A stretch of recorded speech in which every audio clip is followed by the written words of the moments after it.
لا إله إلا الله.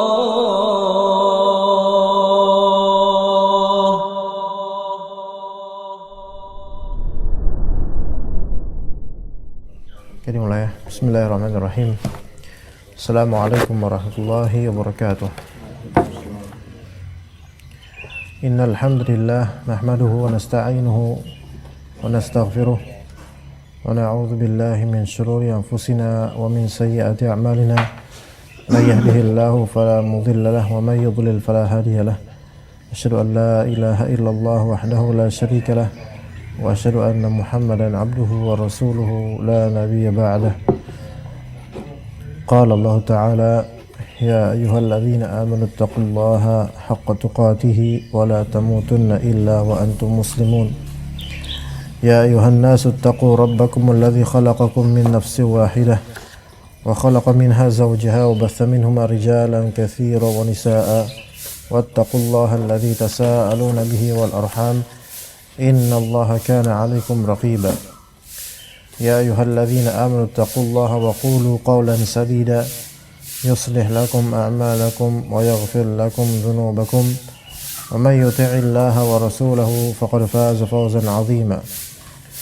Fa inna asdaqal hadithi kitabullah wa khairal hadi hadi Muhammadin sallallahu alaihi wasallam wa syarral umuri muhdatsatuha wa kullu muhdatsatin bid'ah wa kullu bid'atin dhalalah wa kullu dhalalatin finnar. Biiznillah ta'ala kita lanjutkan kajian kitab Fathur Rabbil Bariyah bi Talkhisil Hamawiyah. Pada kali ini kita masuk ke al-bab al-ishrun, bab ke-20, fi tariqatin nufati fi ma yajibu itsbatuhu aw nafyuhu min sifatillah. Kita mempelajari bagaimana metodologi para ashabun nafi atau disebut juga dengan nufat, yaitu orang-orang yang menafikan asma, terutama sifat-sifat Allah Ta'ala.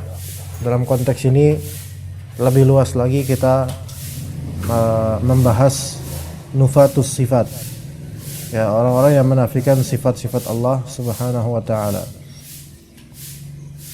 Karena kalau menafikan asma itu hanya masuk Jahmiyah dan Mu'tazilah. Adapun kalau menafikan sifat maka masuk ke dalamnya Jahmiyah terutama, kemudian Mu'tazilah, kemudian Asy'ariyah dan Maturidiyah dan yang semisalnya. Jadi fi tariqatin nufati fi ma yajibu itsbatuhu aw nafyuhu min sifatillah. Metodologi kalangan nufat, kalangan Mu'attilah, kalangan atau kelompok yang menafikan sifat-sifat Allah Azza wa Jalla, baik keseluruhan maupun sebagian, baik semuanya maupun parsial. Mereka menafikan apa? Menafikan hal-hal yang wajib itsbatnya atau nafinya dari sifat Allah Azza wa Jalla. Berkata Syekh Utsaimin rahimahullah, ittafaqan nufatu ala an yuthbitu lillahi minas sifati maqtabat uquluhum itsbatahu wa an yanfu anhu maqtadat uquluhum nafyahu. Ini yang menjadi ittifaq dan ijma' di kalangan nufat,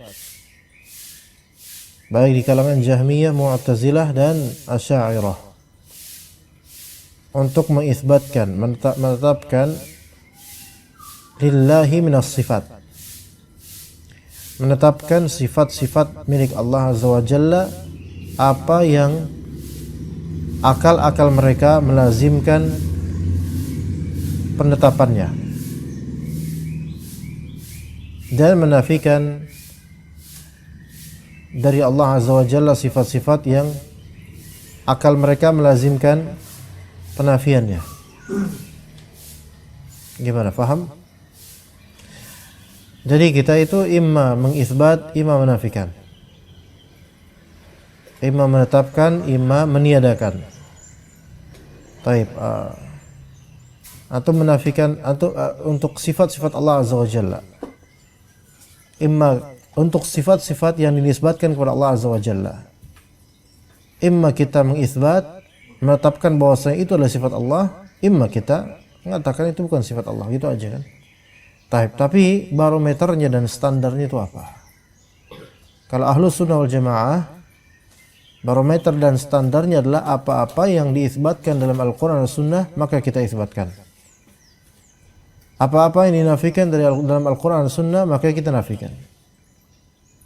Kalau Allah Ta'ala mengatakan Allahu la ilaha illa huwa al-hayyul qayyum. Al-hayyu al-qayyum, di sini ada sifat hayat dan sifat qayyumiyah. Maka kita sebagai Ahlus Sunnah mengisbatkan sesuai dengan terwujudnya dalil akannya. Maka iqtida terhadap isbat sifat hayat dan sifat qayyumiyah, itu iqtidanya, konsekuensinya bukan dari akal, tetapi dari wujudun nas, dari keberadaan nas. Selama nasnya ada, maka kita isbatkan. Tapi kemudian setelah itu la ta'khudhuhu sinatu wala naum. Allah tidak ngantuk, tidak pula tidur. Maka di sini ayat ini menafikan sifat ngantuk dan sifat tidur dari Allah Subhanahu wa taala. Maka di sini iqtida akan penafiannya, yaitu kelaziman penafiannya bukan dari akal belaka, melainkan dari terwujudnya nas yang menafikannya. Ya, terwujudnya nas yang menafikannya. Ya, memang bisa kalau misalnya pakai akal, kadang bisa untuk menafikan suatu sifat yang ternisbat kepada Allah. Misalnya Allah Ta'ala itu Sami', maha mendengar. Maka kita nafikan sifat tuli, walaupun tanpa ada nas bahwasanya Allah tidak tuli gitu misalnya, kita nggak tahu nasnya, tetapi karena Allah itu maha mendengar, maka konsekuensi logisnya adalah menafikan hal yang bertentangan dengan sifat pendengaran, yaitu tuli. Tapi bukan di situ mizannya, bukan di situ mizan pembedaan antara Ahlus Sunnah dengan para nufat Mu'attilah ini. Yaitu mizannya adalah kita ini kalau Ahlus Sunnah ma wafaqal kitab was sunnah kita ikuti. Sedangkan mizan para nufat dan ahli kalam ma wafaqal aqlu baru diikuti. Apa yang sesuai dengan akal mereka, bukan akal kita ya, akal mereka, maka baru mereka lakukan konsekuensinya. Kalau akal mereka mengisbatkan, maka mereka isbatkan. Kalau akal mereka menafikan, maka mereka nafikan. Maka di sini lihat ittifaq nufat, yaitu kesepakatan para nufat. Mereka mengisbatkan sifat-sifat yang ternisbatkan kepada Allah, itu baru mereka isbatkan jika sesuai dengan akal mereka untuk mengisbatkannya, dan mereka baru menafikan apa yang sesuai dengan akal mereka untuk menafikannya. Baik sawa'un wafaqa, atau bisa sawa'an wafaqal kitaba was sunnah. Baik akal atau isbat dan nafi ini baik bersamaan atau sesuai dengan selaras dengan Al-Quran Sunnah, am khalafahuma, atau menyelisih Al-Quran Sunnah. Maka kesimpulannya, fa tariqu itsbati sifati lillahi aw nafyiha anhu indahum huwa al-aqlu. Maka metodologi menetapkan sifat milik Allah atau menafikan sifat daripada Allah bagi mereka apa? Akal. Maka itu tariqnya, yaitu di sini tariq metodologi atau standarnya. Standarnya itu akal. Maka seseorang tidak bisa dikatakan sebagai Asy'ari, apalagi Mu'tazili, apalagi Jahmi, kecuali kalau memang mereka itu lebih mengedepankan al-aql dibandingkan an-naql.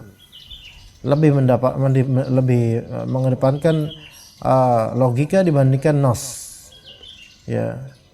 Maka kita sebagian dari ulama Ahlus Sunnah ketika ditanya apakah Imam An-Nawawi, juga Al-Hafidz An-Nawawi dan juga Ibnu Hajar, Al-Hafidz Ibnu Hajar Al-Asqalani, Apakah kedua dari beliau ini ada Asy'ari, termasuk golongan Asy'ariyah? Maka di antara jawabannya dari Syekh Falah Mundikar rahimahullah, bahwasanya perlu diketahui seseorang tidak bisa dikatakan sebagai Asy'ari kecuali jika dia tampak dari metodologi ilmiahnya terhadap nas lebih mengedepankan akal dibandingkan zahir dari nas. Ya. Maka Ibnu Hajar dan juga sebelumnya An-Nawawi rahimahumullah, beliau defaultnya itu adalah hadis, dan kita bilang 100% bahwasannya ajaran beliau itu Ahlus Sunnah 100% enggak juga, karena ada beberapa hal yang dikritisi oleh ulama di masalah akidah, terutama di masalah sifat. Imam Nawawi misalnya dalam syarah Sahih Muslim, dan juga beberapa poin Fathul Bari oleh Ibnu Hajar, maka itu juga diberikan tanbih oleh ulama-ulama Ahlus Sunnah. Tetapi tidak serta-merta membuat mereka itu menjadi seorang Asy'ari, ya, atau disebut sebagai seorang Asy'ari, enggak, ya. Kemudian thumma ikhtalafu fima la yaqtadil aqlu itsbatahu aw nafyahu. Lalu bagaimana dengan nusus atau dalil-dalil tentang sifat Allah Azza wa Jalla yang ketika diperhatikan, diamati dan difikirkan, ternyata akal itu tidak memberikan kelaziman isbat atau nafi. Jadi ada beberapa nas yang dengan akal mereka membuat mereka itu tidak bisa mengatakan saya mengisbatkan ini, tidak pula bisa saya katakan menafikan. Contoh apa? Contoh nas, misal wa yabqa wajhu rabbika dzul jalali wal ikram. Maka yang tetap ada adalah wajah Rabbmu. Di sini ada isbat secara zahir, ini isbat sifat apa? Sifat wajah Allah Azza wa Jalla. Maka ketika melihat nas ini, yaitu tentang wajah Allah, akal mereka itu tidak bisa mengisbatkan karena dikhawatirkan terjadi penyerupaan Allah dengan makhluk sama-sama punya wajah. Tapi menafikan juga nggak bisa. Kenapa? Karena lah ini ada nasnya. Paham nggak maksudnya? Lebih paham nggak? Ya kan? Nggak bisa dihapus nasnya, ada nasnya. Jadi mau menafikan tapi ini lafalnya jelas, wa yabqa wajhu rabbika. Tapi mau mengisbatkan, takutnya apa? Tasbih al-khaliq dengan makhluk. Maka bagaimana maslak mereka, jalan keluar mereka? Fa aktsaruhum nafauhu wa kharraju ma jaa minhu 'ala al-majaz. Lalu bagaimana takhrij mereka? Setelah mayoritas mereka menafikannya, hakikatnya mereka menafikan. Yang maksudnya menafikan di sini bukan menafikan lafal, tapi menafikan makna zahir. Menafikan makna zahir. Menafikan makna zahir dari wajah. Apa makna zahir dari wajah? Ya muka, wajah. Lalu bagaimana makhrajnya? Bagaimana mereka melakukan takhrij supaya bisa sair gitu ya? Supaya ini lafal enggak terbengkalai tanpa makna sama sekali. Maka bagaimana mereka setelah menafikan kandungan dari maknanya, makna zahirnya, lalu jalan keluarnya apa? Apakah mereka kemudian mengatakan, oh ini khalas, ini enggak benar, kemudian ayat ini salah? Enggak. Harus ada jalan. Maka kharraju ma ja'a minhu 'alal majaz. Maka mereka terapkan metodologi majaz. Dan ini metodologi Mu'tazilah dan Asy'ariyah. Kalau Mu'tazilah untuk seluruh dari asma Allah dan juga sifatnya sebenarnya. Makanya kata Mu'tazilah, mereka tidak mengisbatkan sifat Allah sama sekali. Karena bagi mereka kalau sifat-sifat Allah itu diisbatkan, maka akan terwujudkan ta'addud al-qudama, yaitu berbilangnya para qadim, yaitu berbilangnya zat-zat yang qadim. Dan itu enggak mungkin bagi Mu'tazilah. Maka mereka kemudian menerapkan thariqah majaz, bahwa seluruh dari penjabaran asma dan sifat Allah Azza wa Jalla Al-Quran Sunnah itu semuanya ala thariqatil majaz, atau maksudnya adalah majaz bukan hakikat. Kalau Asy'ariyah juga seperti itu maslaknya sebenarnya, terutama yang belakangan. Tetapi kalau Asy'ariyah masih lebih ringan karena tidak semua dari sifat Allah Subhanahu wa taala yang mereka takwil. Taib, kenapa dengan majaz? Ada masalah apa dengan majaz? Ya, sekiranya tidak ada kaitan dengan takwil terhadap asma dan terhadap sifat-sifat Allah Azza wa Jalla, maka tentu majaz ini udah dianggap biasa aja. Dan majaz ini tidak dikenal. Istilah majaz itu bukan istilah dari salaf. Bahkan di zaman salaf tidak disebut istilah, enggak ada istilah seperti majaz.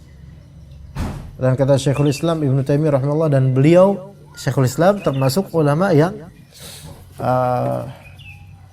di antara ulama yang masih minoritas. Walaupun ada sebelumnya ulama seperti Abu Ishaq Al-Isfirani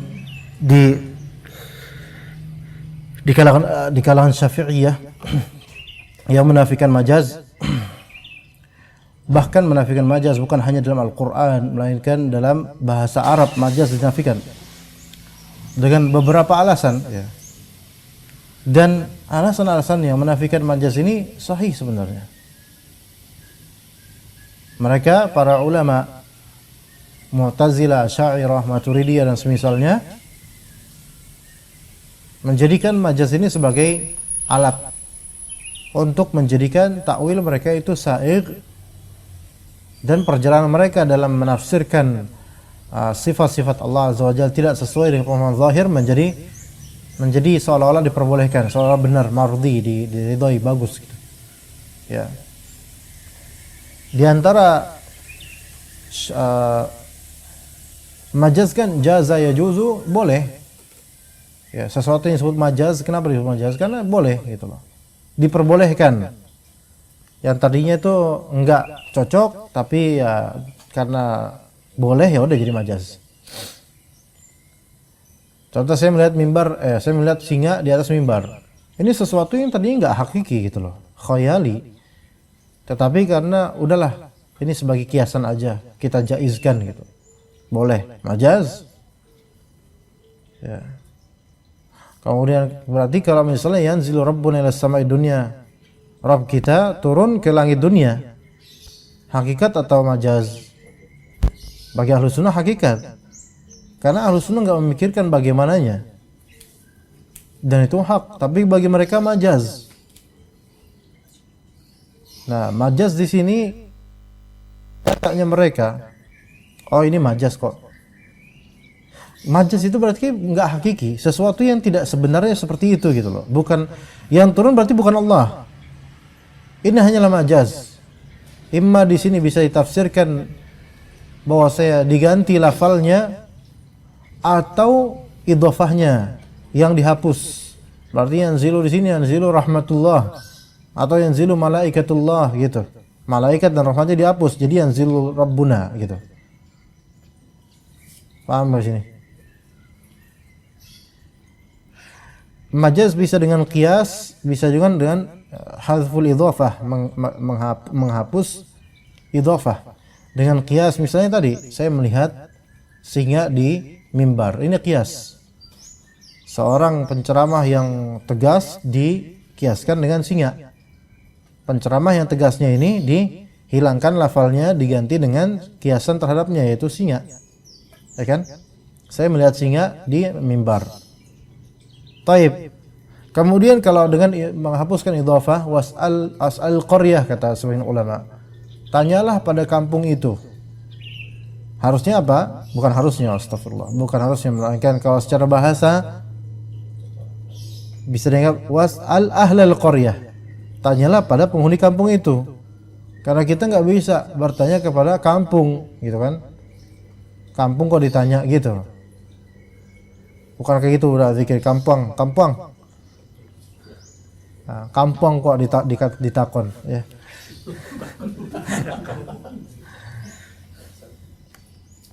Kampung Jariang. Ya. Nah, itu kampung. Was'alil qaryata. Jadi menghapus idhofah, dan juga ada metodologi majaz lainnya. Maka mereka menerapkan majaz sebagai bentuk pelarian agar nas ini tidak terbengkalai. Karena kalau orang tanya, lah terus kalau misalnya antum mengatakan, oh Allah Ta'ala tidak memiliki tangan, lalu bal yadahu mabsutatan misalnya, bahkan kedua tangannya Allah terbentang. Taib, sekarang gimana nih, ada nas bal yadahu mabsutatan. Apakah Allah punya tangan? Kata mereka tidak, karena kalau Allah punya tangan maka sama dengan makhluk. Ini namanya menafikan sifat zatiyah tangan. Fa aktsarhum nafauhu wa kharraju ma jaa minhu 'alal majaz. Maka bagaimana mereka mencari jalan keluar supaya mereka enggak dianggap menghilangkan atau menafikan Al-Qur'an. Maka mereka pun pakai maslak ini adalah majaz. Ya, majaz itu kan berarti bal yadahu mabsutatan, tangan, ya makna zahir tangan, maka mereka tafsirkan dengan hal lain yang bukan tangan. Yaitu apa? Kenikmatan atau kekuasaan dan semisalnya. Ini yang disebut takwil. Ini yang disebut majaz. Ya diboleh-bolehin aja pakai itu tafsirannya. Lah kalau misalnya kayak gini, bisa banyak ayat Al-Quran dan hadis yang ditafsirkan semaunya. Makanya orang-orang sufi yang gulat, yang ekstremis dan kuburiyun, mereka doyan pakai mazhab Asy'ariyah. Enggak? Ada enggak sufi salafi? Ya nanggung, ngapain sufinya, salafinya aja sekalian gitu kan. Enggak? Iya. Karena salafiyah itu udah menjamak kebaikan seluruhnya insyaallah. Insyaallah, walaupun individunya masih banyak dikoreksi kita ini. Tapi kan secara metode nih salafiyah ini udah mapan, udah nggak perlu juga dengan thariqah sufiyah. Nah, jadi banyak thariqah sufiyah, orang-orang tarekat itu lebih cocok ke mazhab Asy'ariyah atau Maturidiyah. Kenapa? Karena bisa menafsirkan. Makanya di antara tafsiran sufiyah namanya tafsir batin. Atau tafsir isyarah, ada tafsir batin, tafsir isyarah. Ya, tafsir batin itu tafsir batin yang tidak zahir. Menafsirkan misalnya Allah tidak menerima dalam hadis, Allah tidak menerima salat di rumah yang ada anjingnya. Di dalam rumah ada anjingnya. Ada enggak? Ada juga hadis Nabi SAW yang mana malaikat tidak masuk ke rumah, yang malaikat tidak masuk ke rumah yang ada anjingnya, sehingga sholatnya itu walaupun mungkin sah, tetapi sholatnya juga tidak seperti sholat yang pada umumnya dari segi pahala dan kebaikannya, karena ada anjingnya. Baik, kemudian di sini Nabi SAW ketika sholat itu malaikat tidak mau masuk karena ternyata ada anjing kecil di bawah kasur, di bawah ranjang. Maka ada seorang dari kalangan Asy'ari, walaupun ini bukan pendapat Asy'ariyah ya, ini bukan pendapat Asy'ariyah. Ini ada seorang ya. Seorang saja. Ana yakin ini bukan pendapat Asy'ariyah. Ya. Orang ini seorang Gus ya. Kenapa? Seorang Gus ya. Iya. Iya. Nah, ini dia menafsirkan bahwasanya maksud dari hadis itu bukanlah anjing yang kita kenal anjing, melainkan tafsirannya adalah bahwasanya bait, rumah itu adalah qalbu. Dan kalb di sini majaz juga. Al-bait dimaknai qalbu, ini kan tafsiran ba'id jiddan ya. Ya, ini namanya tafsir, enggak tahu tafsir batin, tafsir isyarah atau tafsir nyeleneh atau. Nah, terus anjingnya itu diibaratkan maksiat. Iya. Dan semisalnya lah, kotoran hati lah pokoknya. Maka malaikat tidak, berarti tafsirannya hasil gimana hasilnya? Malaikat tidak masuk ke kalbu yang di dalamnya ada maksiat. Gimana tuh? Dan ini seorang Gus. Ya. GGN, Gus-Gus Nusantara. Ada sekarang kelompok Gus-Gus Nusantara, ada GGN. Iya. Nah, gimana itu ya tafsir? Jadi ini semua dengan majaz, mereka jadikan itu senjata ininya, untuk menafsirkan nas-nas sesuai dengan hawa nafsu dengan alasan majaz. Padahal itu udah menjadi majaz, itu lawan dari hakikah. Dan di antara kriteria perbedaan majaz dan hakikat adalah hakikat ketika ditampakkan maka tidak boleh disangkal karena itu hakikat. Makanya disebut hakikat karena hak. Hakikah, hak kan dari hak, qaf, qaf. Hak itu kan musyaddadah qafnya. Hak. Ya.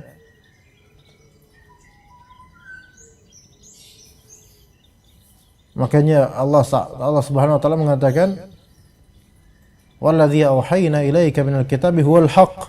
Jadi Al-Qur'an ini al-haq, hakikat semuanya. Makanya para ulama yang mengatakan di dalam Al-Qur'an enggak ada majaz-majazan. Itu juga tepat juga karena Allah taala mengatakan haq.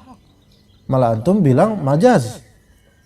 Kemudian kriteria majaz itu segala bentuk majaz di antara syaratnya adalah diperbolehkan untuk didustakan atau ditakdzib atau diingkari, enggak seperti itu majaz. Segala bentuk majaz boleh kita tidak percaya akan kalimat itu. Dan ini di antara keburukan kalau kita katakan di Al-Qur'an ada majaz. Iya, coba antum bikinlah segala kalimat yang merupakan contoh majaz atau sampel majaz, pasti boleh orang untuk mengatakan nggak percaya. Karena memang lafalnya itu lafal yang dipersilahkan untuk tidak dipercayai. Ada kiasan atau ada penghapusan lafal. Ya kayak tadi contohnya, saya melihat singa di mimbar. Ini sesuatu yang unbelievable gitu loh. Terus ada yang bilang, saya nggak percaya, Ustaz. Ya itu berhak untuk mengatakan begitu. Kenapa? Karena memang singa itu bukan di situ tempatnya gitu loh. Ya. Kemudian ada jin masuk ke tubuh orang. Bilang, "Aing mau." "Ayo sia, aing mau." Antum bilang, "Majaz ya." Enggak ada. Bilang aja gitu. Aing mau ya sia, berani karo aing. Ah, majaz ya. Anda nafikan, enggak hakiki, ya enggak? Iya.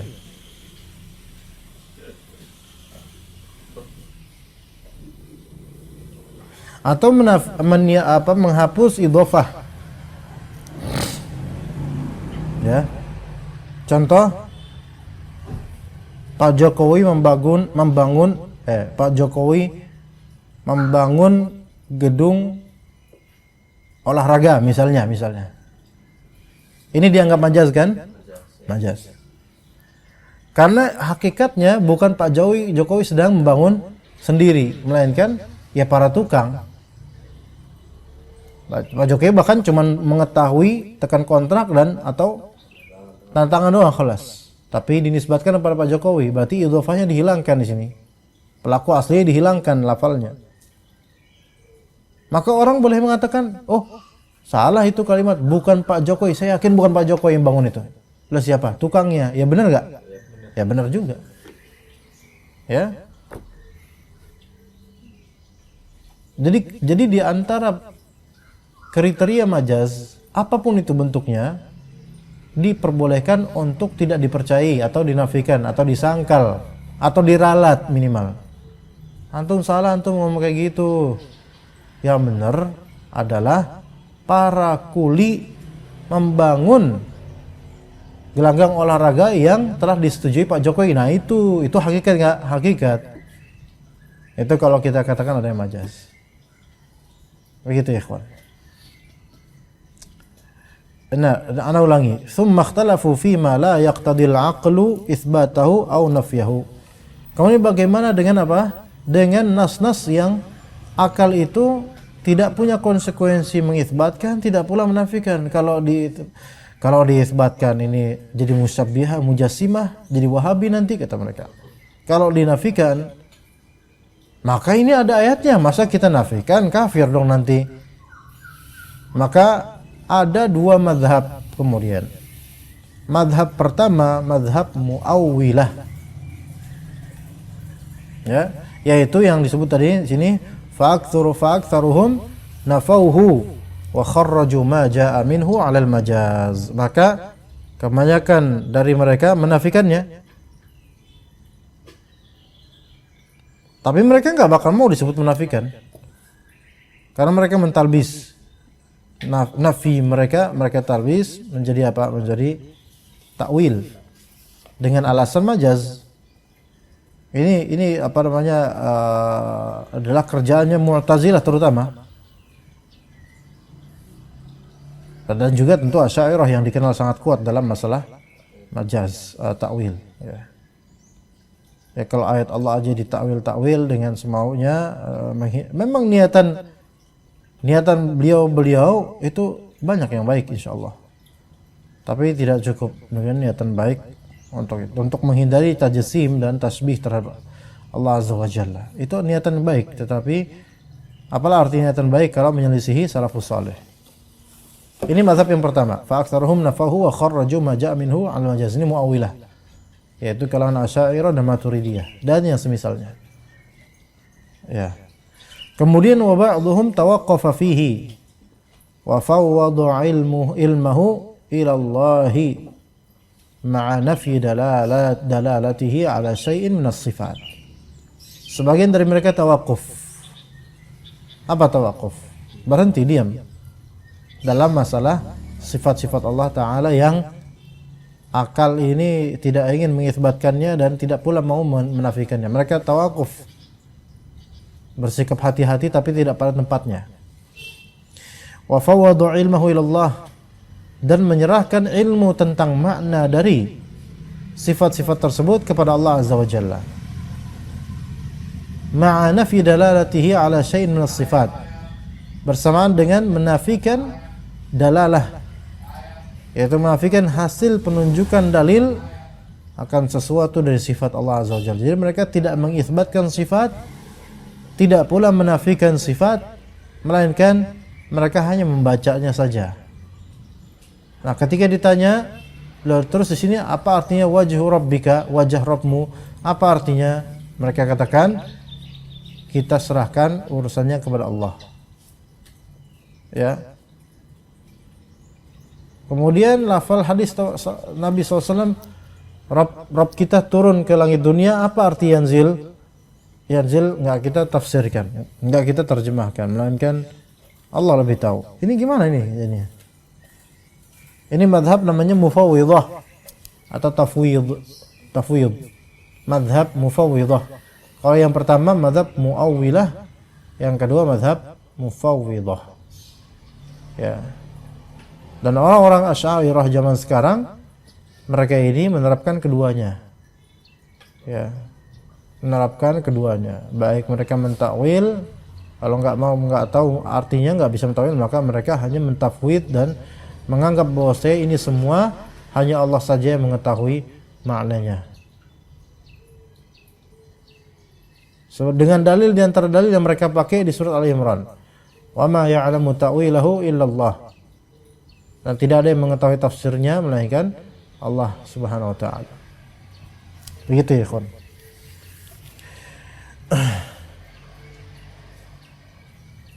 Wa hum yaz'umuna annahum wuffiqu bihadhihi at-tariqati bainal akhtatu.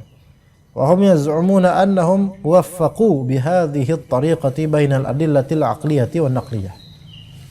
Mereka itu yaz'umun, mengira bahwasanya mereka telah mentaufiq. Mentaufiq di sini menjama' dengan tariqah ini, dengan metodologi seperti ini, mereka mengira bahwasanya mereka telah menggabungkan antara dalil-dalil logis dan dalil-dalil naqli. Dalil-dalil logis dengan dalil-dalil naqli.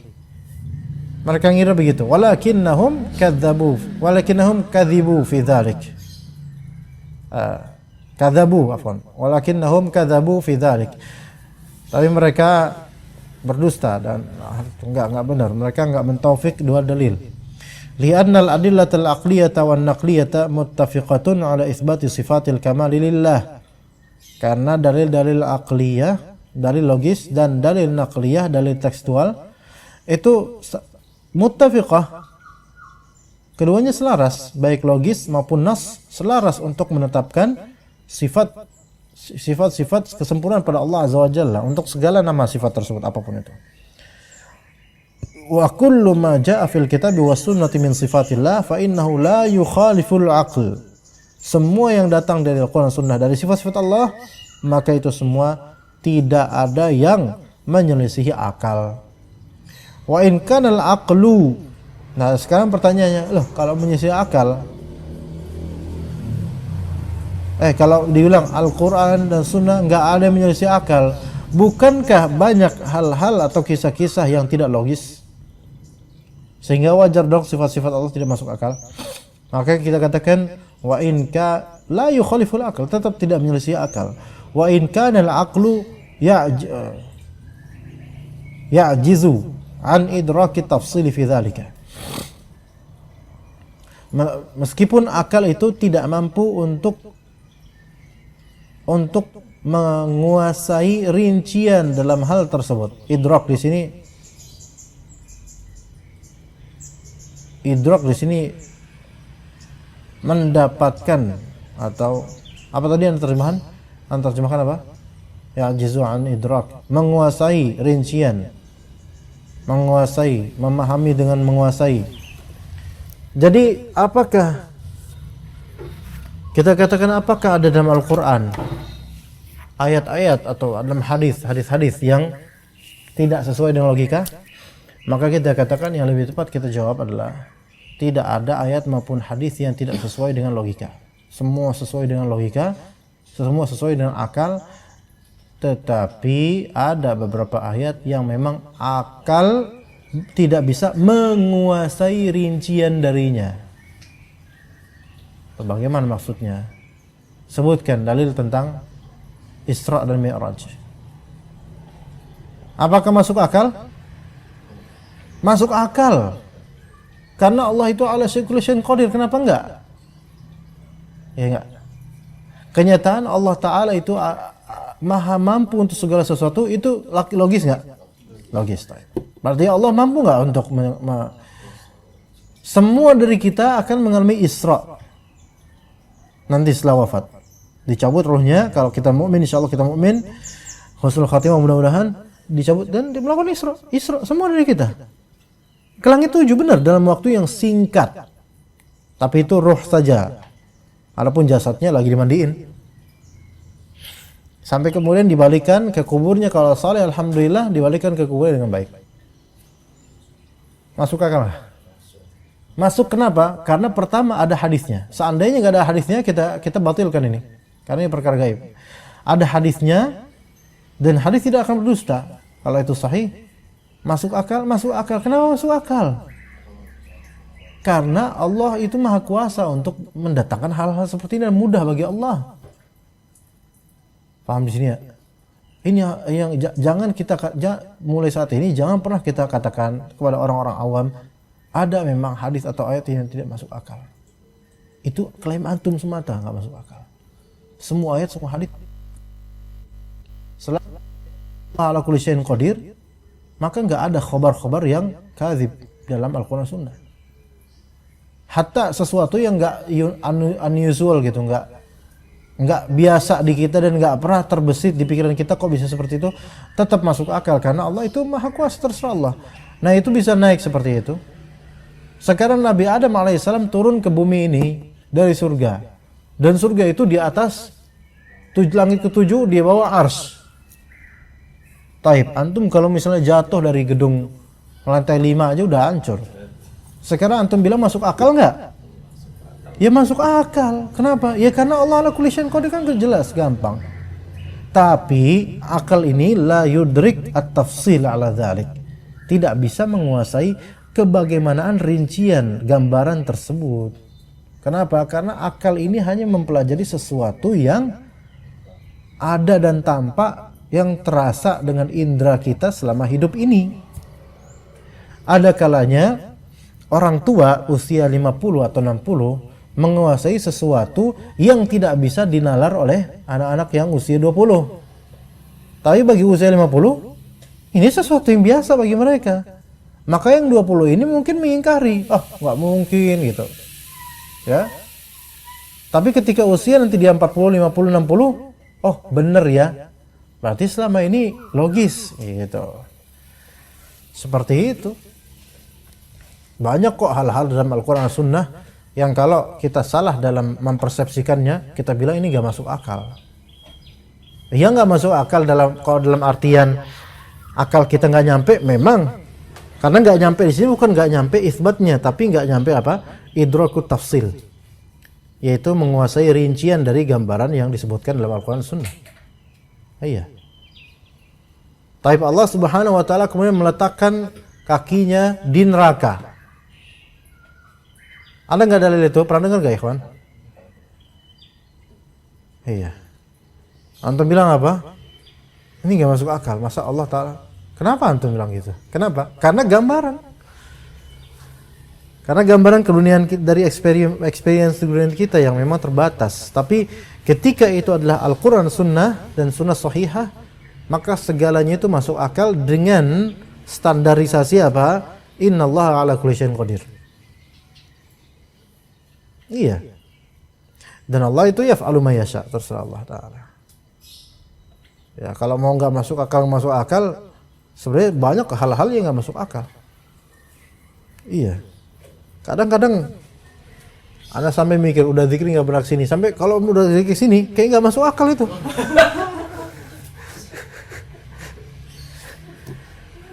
Iya. Tapi kan ternyata ketika itu terwujud, ternyata ya semudah itu gitu loh. Alhamdulillah. Iya. Gitu. Ya seperti itu insyaallah. Kita lanjut insyaallah setelah ini kajian Kifayatul Akhir. Sallallahu ala nabiyina Muhammad wa ala alihi wa sahbihi ajma'in.